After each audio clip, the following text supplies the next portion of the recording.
Por la señal de la Santa Cruz, de nuestros enemigos, líbranos, Señor, Dios nuestro, en el nombre del Padre, y del Hijo, y del Espíritu Santo. Amén. Señor mío y Dios mío, creo firmemente que estás aquí, que me ves, que me oyes. Te adoro con profunda reverencia. Te pido perdón de mis pecados y gracia para hacer con fruto este rato de oración. Madre mía Inmaculada, San José, mi Padre y Señor, Ángel de mi guarda, intercedan por mí.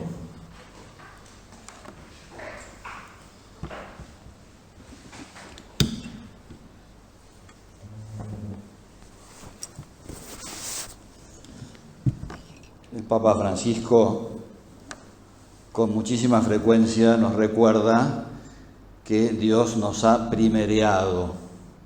Este es uno de los términos que utiliza el Papa Francisco, estos términos, estos argentinismos, ¿no es cierto?, que no sé cómo lo entenderán los demás. Incluso en Argentina hay distintas maneras de entender esto de primerear, ¿no?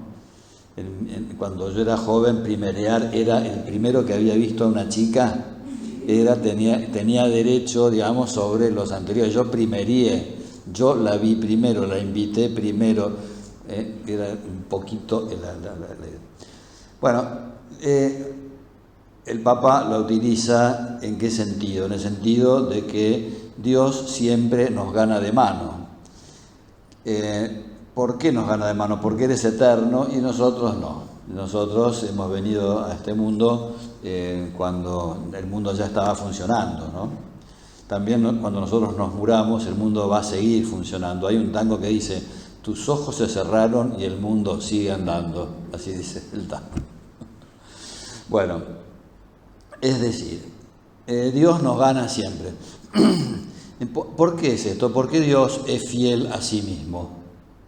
¿Qué quiere decir que Dios es fiel a sí mismo? Dios es amor. Y todas las acciones que Dios realiza están en concordancia con lo que Él es. Él es amor y todas sus acciones, todas sus obras son obras de amor. Cuando Dios crea el mundo, crea por amor, no crea por necesidad, crea porque Él quiere, crea porque Él quiere transmitir la bondad. Cuando Dios crea a los ángeles y cuando crea a los seres humanos, los crea porque quiere que haya otros seres que sean también felices como Él. No quiere ser el único ser feliz, quiere transmitir esa felicidad suya y por eso crea personas que sean libres, personas que sean inteligentes, personas que puedan decidir sobre sus propias acciones. Y lo que empieza a hacer Dios y lo que hace Dios es fundamentalmente dar. Lo que hace Dios fundamentalmente es dar y además darse Él, ¿no? Por eso, qué importante es tomar conciencia de ese amor que Dios nos tiene. Papa Francisco no se inventó esa frase de que Dios nos amó primero. Esa frase le pertenece a San Juan. San Juan es el que dice que Dios es amor. San Juan es el que dice que Dios nos amó primero. Y San Juan también dice: y nosotros hemos creído en el amor que Dios nos tiene.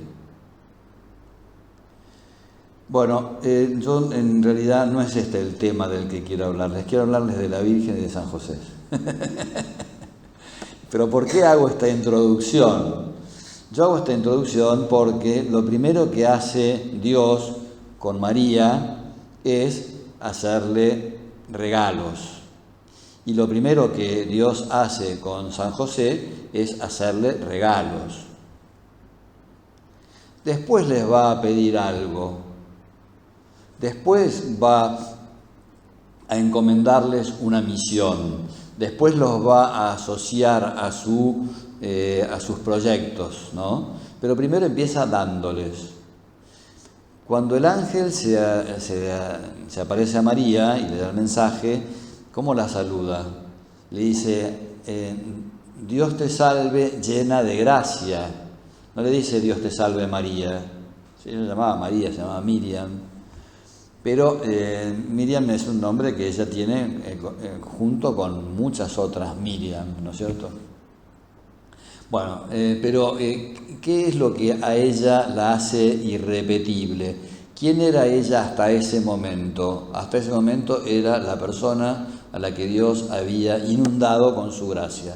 Dios te salve, llena de gracia. O sea, María vivía continuamente esa vida divina. Empieza regalándole.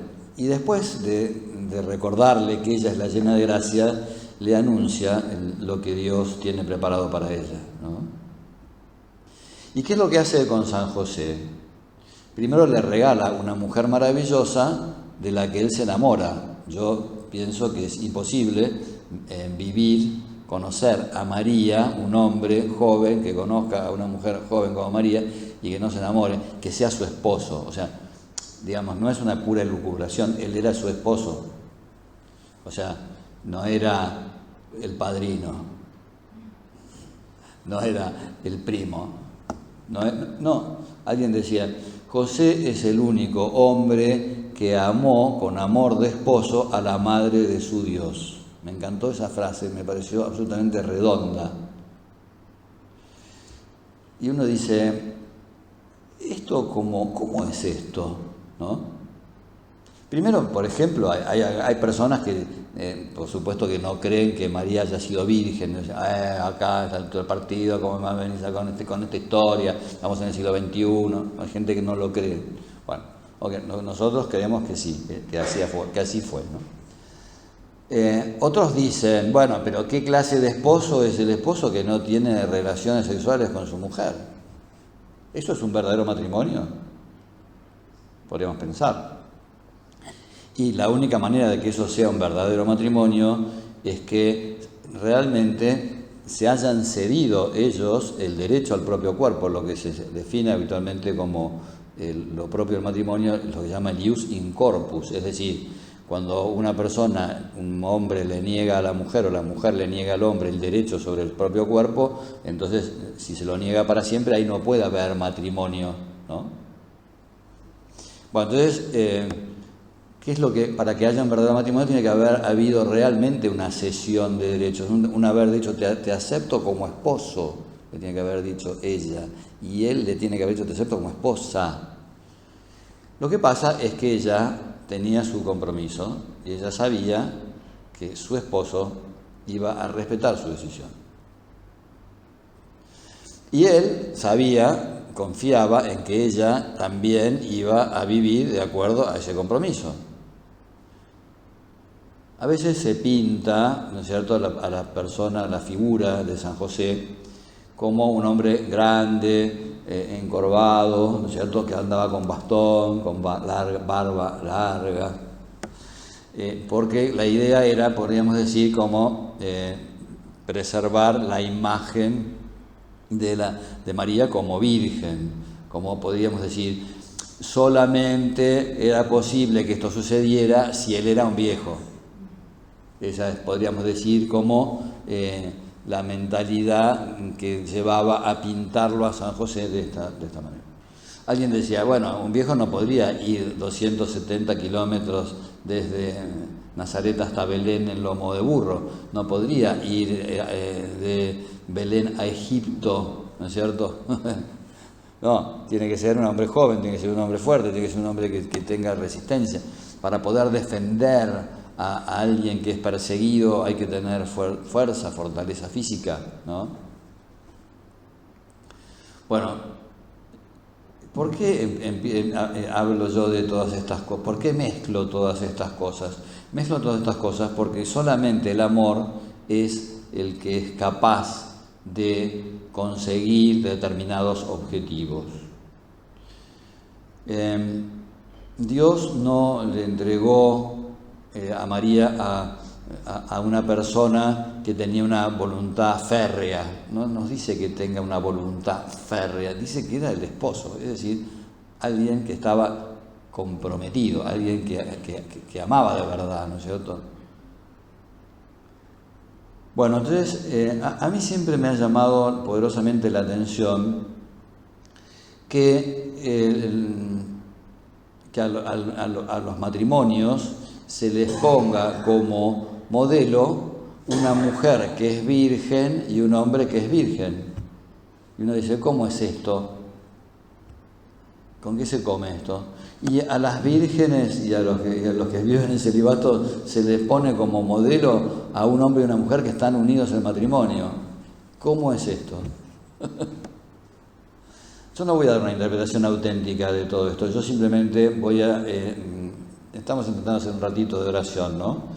Y intentando sacar, podríamos decir, como alguna consecuencia de lo que es el modo en el que Dios ha querido entrar en el mundo, porque esta unión de María y de José es el modo que Dios eligió para venir al mundo. Es decir, no es una cosa que salió de casualidad, no es una cosa que sirve para ellos y solamente para ellos, se nos da como ejemplo, como la misma vida de Cristo también se nos pone como ejemplo, ¿no? Nosotros nunca vamos a ser igual que Él porque Él es Dios y nosotros no.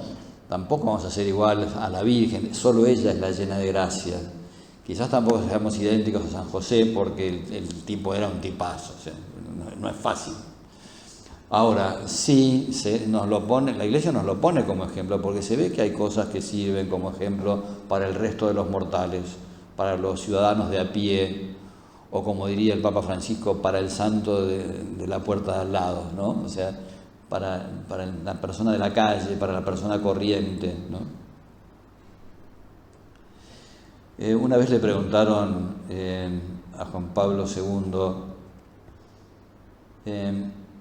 qué era para él, qué significaba para él el amor humano, qué significaba para él el amor matrimonial. Entonces él dice, siempre he tenido en gran estima a la mujer, dice, y siempre he tenido en gran estima al matrimonio.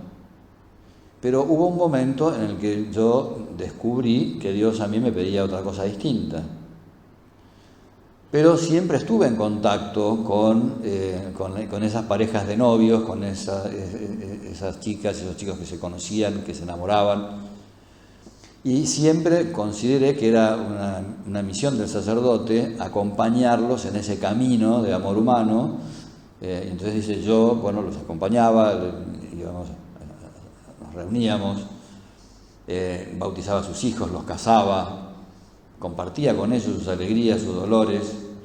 Dice, siempre pensé, dice, que el sacerdote tenía algo para aportar al matrimonio y que el matrimonio tenía algo para aportar al sacerdocio o a las personas que viven en celibato. Y realmente, creo que la experiencia tanto de los sacerdotes como de los matrimonios reafirma, ¿no es cierto?, esta misma experiencia de la que habla Juan Pablo II. Hay, podríamos decir, como realidades que están, que se complementan o que se enriquecen mutuamente, ¿no? Yo pienso por ejemplo, ¿no? O sea, la primera de las explicaciones es que tanto el celibato como el matrimonio son dos modos de amar.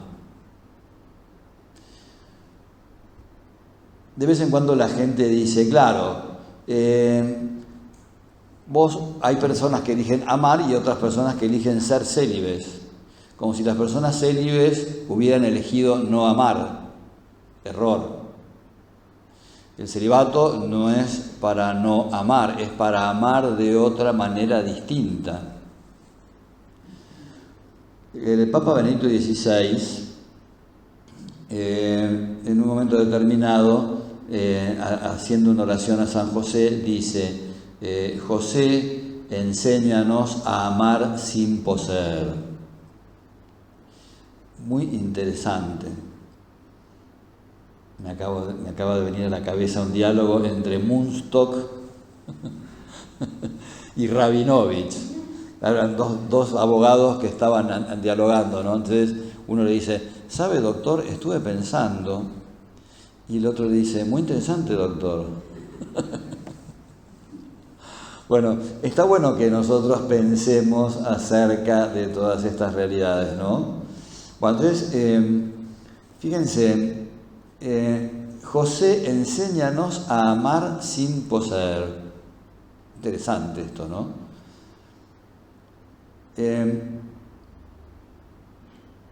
¿De qué manera puede un hombre amar a una mujer y no, siendo su marido, no exigirle el débito matrimonial? La tiene que querer mucho, no le alcanza a contener una enorme, podríamos decir, fuerza de voluntad.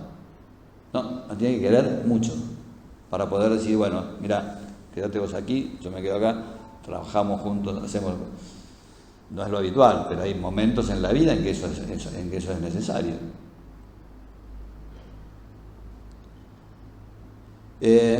José es un hombre que está dispuesto a renunciar a lo que más ama, por amor a Dios.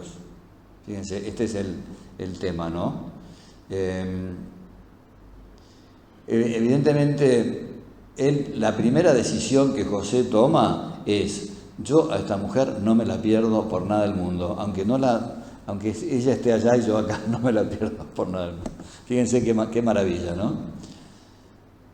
Él podía, el amor que él tenía era suficiente como para eso, le alcanzaba para eso. Bueno, después de haber renunciado, podríamos decir, a aquello que era el derecho que él tenía como esposo, también está dispuesto a renunciar a la persona de María, si es que Dios tiene otro camino para él o para ella. Es tremendo, ¿no? El Papa Francisco, hablando sobre esta decisión que toma José, ¿no? Cuando ve que María está esperando a su hijo, empieza a sufrir horrores y empieza a buscar soluciones, empieza a buscar, a ver, ¿cómo tengo que actuar? ¿Qué tengo que hacer? ¿La tengo que recibir? ¿No la tengo que recibir? ¿Me habrá sido infiel? ¿No me habrá sido infiel? A lo mejor no me fue infiel, pero a lo mejor lo que hay adentro de ella, a lo mejor yo sé que el Redentor va a nacer de una virgen, a lo mejor ella es la Madre de Dios, váyanos a ver. Y si fuera, bueno, sea una cosa o sea la otra, José toma una decisión, que es la de renunciar a vivir con María. Había decidido abandonarla en secreto. ¿Y qué dice el Papa Francisco? Esta decisión de San José es más o menos como la decisión de Abraham de sacrificar a su hijo Isaac. Una vez leí una cosa que me gustó mucho, hablando de cómo la inteligencia y el corazón a veces dictan cosas distintas. Abraham sabe que el amor a Dios es lo más importante de todo, pero el corazón de Abraham está destruido, está sangrando, porque él tiene, ante la posibilidad de perder a su hijo, de ver a su hijo sufrir. Bueno, entonces él decía, el corazón está llamado a una palabra distinta que la inteligencia, ¿no? Ahora, fíjense ustedes que Abraham estaba dispuesto a hacer ese sacrificio y José estaba dispuesto a hacer ese sacrificio. Y en los dos casos Dios interviene en el momento oportuno, ¿no? Dice: Abraham, no pongas la mano sobre tu hijo. Y cuando José iba a abandonar a María, también le dice: José, no temas recibir a María tu esposa, porque lo que ha sido engendrado en ella es del Espíritu Santo. Imagínense ustedes lo que habrá sido se le volvió el alma al cuerpo a aquel hombre, porque lo que el ángel le estaba diciendo es: vos no sos ajeno a este misterio. Tu mujer es precisamente la misma persona con la que vos has empezado esa relación, ¿no es cierto? Es la misma, ella misma, y lo que ella te dijo es cierto, y ella ha conservado su integridad, y ella ha cumplido con su palabra, y ella ha engendrado al Hijo de Dios, y vos vas a hacer la función de padre. No sos el padre biológico, pero vas a realizar la misión de padre. Le pondrás por nombre Jesús. Te toca a vos cumplir esa misión de padre. no solamente podríamos decir como que le vuelve el alma al cuerpo, sino que además le hace otro regalo más, ¿no? Y vuelvo al principio. Dios nos ama primero. Muchas veces en la vida también nos sucede a nosotros que nos da la impresión de que podemos llegar a perder todas aquellas cosas que hemos amado, o aquellas personas a las que hemos amado. Y el Señor también interviene en nuestra historia, y después de habernos acompañado en nuestro dolor, nos da algo más de lo que nosotros habíamos entregado, ¿no? Siempre, fíjense qué interesante, ¿no? Cuando Dios nos pide algo, es porque antes nos ha dado. Esto no lo podemos perder nunca de vista. Cualquier tipo de entrega está siempre vinculado a ese amor que uno ha recibido. Uno solamente se entrega cuando sabe que hay un amor previo. A veces uno es el primero en amar, ¿no? A veces, esa gente que es la primera en amar, que ama antes de ser amada, se parece mucho a Dios. Son los que más se parecen a Dios. Jugarse por una persona. Lo que hace Dios, por ejemplo, es jugarse con nosotros. Al cardenal Bantuán le gustaba mucho esto, ¿no? Le preguntaban los carceleros. Él estuvo en la cárcel de Vietnam, ¿no? Del Vietcong, 13 años en la cárcel. Y sus carceleros le preguntaban: Francisco Javier, dice, ¿por qué has dejado todas las cosas para seguir a Jesús? Porque me enamoran los defectos de Jesús. ¿Cuáles defectos? Y, por ejemplo, que Jesús no sabe matemáticas, dice. ¿Cómo que no sabe matemáticas? Sí, porque para él 1 es más que 99, dice. Deja las 99 y va a buscar a la oveja perdida. ¿Y qué otro defecto más? Dice que Jesús es un aventurero. ¿Por qué es un aventurero? Y porque me eligió a mí, porque confió en mí, es un aventurero. Eso enamora, ¿no es cierto? Que alguien venga y nos muestre su afecto, su cariño, que alguien venga y realmente se juegue por nosotros. Uno dice: wow, está bueno esto, ¿no? Yo también me voy a jugar. Me encontré hace unos años con un inglés, el Colegio San Pablo, en La Cumbre. Bob, se llamaba Bob. Y entonces le digo: Bob, ¿cómo llegaste acá a la Argentina? Y dice: lo que pasa es que mi padre tenía un amigo argentino que fue a Inglaterra a pelear la Segunda Guerra con los ingleses, y él murió en la guerra, dice, defendiéndonos a nosotros, dice. Y entonces yo dije: yo tengo que hacer algo por los argentinos, y se vino para acá. Y bueno, lo suyo era la educación, y entonces estuvo ahí al frente de este colegio, ¿no? Bueno, es decir, el saberse querido, el saberse amado, es una maravilla que a nosotros nos lleva a querer amar, a querer devolver, ¿no? Nos enseña a amar también sin poseer. Porque habitualmente, muchas veces uno lo que quiere, el amor a veces es posesivo, el amor humano, podríamos decir, es posesivo, a veces tiende, podríamos decir, como a arrebatar algo, ¿no? Bueno, entonces no está bueno esto. Ahora, la persona que ha amado es una persona que está, podríamos decir, como con derecho a pedir amor. No es un derecho exigible delante de los tribunales, ¿no? Pero podríamos decir que moralmente sí está capacitado como para pedir, ¿no? El Papa Benedicto también habla mucho de esto en la primera de las encíclicas, Deus Caritas Est, ¿no? Él se pregunta: ¿el amor puede ser objeto de un mandamiento? ¿Qué pregunta? Porque fíjense, ¿Cuál es el primer mandamiento de la ley de Dios? Amarás al Señor tu Dios con toda tu alma, con todo tu corazón, con toda tu mente. Pero ¿cómo puede alguien exigir ser amado? Entonces, lo que hay, la explicación que da el Papa es, bueno, en realidad no es una exigencia, está, digamos, como enunciado a modo de mandamiento, pero en realidad es un pedido que Dios nos hace. Es un pedido que Dios nos hace. ¿Por qué Dios nos hace ese pedido? Porque Dios nos ama. Dios está enamorado de sus criaturas. Dios está enamorado de cada uno de sus hijos. Y porque ama a cada uno de sus hijos, quiere también ser retribuido. Dame, hijo mío, tu corazón.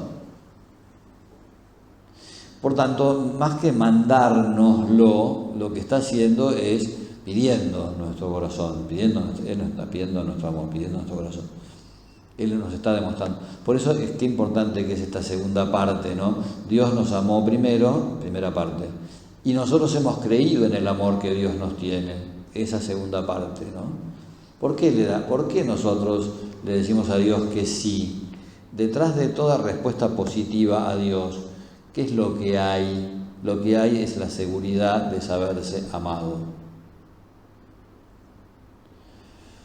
Una vez escuché una cosa que me llamó poderosamente la atención, dice, lo importante no es saber si Dios existe, lo importante es saber si Dios es amor o no. Porque si existe un Dios y ese Dios no es amor, estamos en el horno. Es decir, lo importante es saber que Dios es amor, eso es lo importante, y saber que Dios me ama a mí. Porque mi respuesta personal depende de esa, diría, de esa experiencia, ¿no? Porque a uno le pueden explicar el catecismo de chiquito, pero mientras uno no haya tenido la experiencia de saberse amado por Dios, no le sirve. Ahora háblenle ustedes a sus hijos o a sus nietos, háblenles del pecado. ¿De qué hablas, abuela? ¿De qué me estás hablando? ¿Qué me estás diciendo? ¿Qué es eso del pecado? No entienden eso. Ahora, el lenguaje del amor es un lenguaje que es absolutamente universal. Es un mensaje al cual nadie puede sustraerse. Algunos piensan que no necesitan ser amados porque se creen muy fuertes, ¿no? Pero la verdad es que toda criatura necesita ser amado. Dios no necesita ser amado propiamente, de una manera propiamente, hablando con lenguaje propiamente teológico. Dios no necesita ser amado, pero Dios quiere ser amado. ¿Y cómo consigue eso? Amándonos Él primero, dándonos Él primero su propia vida. Nadie ama más que aquel que da la vida por sus amigos. Bueno, entonces, volviendo a San José, creo que es la persona indicada para ser maestro de vida interior, es la persona indicada para ser maestro de relación con Dios, es la persona que más ha amado a Jesús después de María, es la persona que más ha amado a María después de Jesús.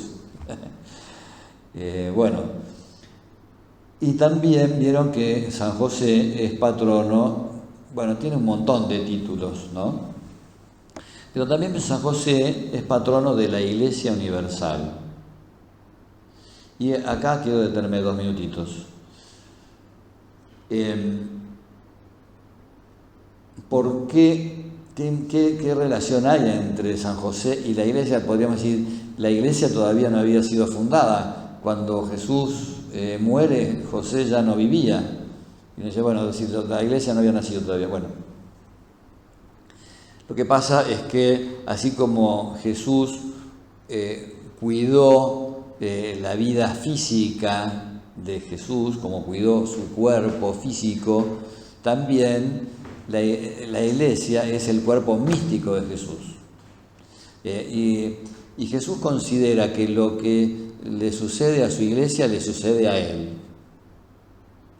¿Vieron cuando se le aparece a Saulo en el camino? Jesús le dice: Saulo, ¿por qué me persigues? Y entonces Saulo le dice: Señor, ¿quién eres? Y Jesús le dice: yo soy Jesús a quien tú persigues. Pero Saulo no estaba persiguiendo a Jesús. Saulo pensaba que Jesús estaba muerto. Saulo perseguía a los cristianos. Lo que pasa es que Jesús considera que perseguir a los cristianos es perseguirlo a él mismo, porque los cristianos son su cuerpo místico, ¿no? Bueno, entonces para Jesús la iglesia es su cuerpo. Por tanto, así como José fue el patrono, o fue el que cuidó la vida de Jesús, cuando Jesús estaba acá sobre la tierra, de la misma manera, San José, la iglesia considera que San José es su protector en el cielo, protege la vida de ese cuerpo místico suyo. Así que bueno, la iglesia ha atravesado por muchos momentos difíciles. El momento que está ahora no es el momento más difícil de todos, no sabemos, nadie lo sabe. Ahora, que el momento actual es difícil, no cabe duda. Que la iglesia necesita de sus protectores está clarísimo. El cisma que se viene con los obispos alemanes es gravísimo. Algunos dicen que puede ser un cisma más grande que el de Lutero. No me extrañaría, pues con los medios de comunicación, con el modo en que se transmiten las noticias, con el modo en que se transmiten las ideas, es verdaderamente peligroso, ¿no? Pero bueno, hay muchas cosas que están pidiendo los obispos alemanes que van en contra de la doctrina de la Iglesia y que implica un grave riesgo de una herida importante, ¿no?, en el seno de la Iglesia. Así que bueno, les propongo que en estos días previos, ya falta poco para el 19 de marzo, que le pidamos a San José por cada uno de nosotros, para que aprendamos todos para que podamos nutrirnos de su ejemplo y para que también proteja a la Santa Iglesia de Dios, que está en estos momentos tan necesitada.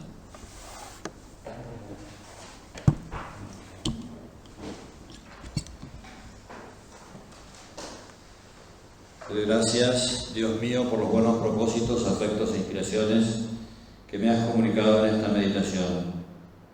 Te pido ayuda para ponerlos por obra. Madre mía Inmaculada, San José mi Padre y Señor, Ángel de mi guarda, interceda por mí.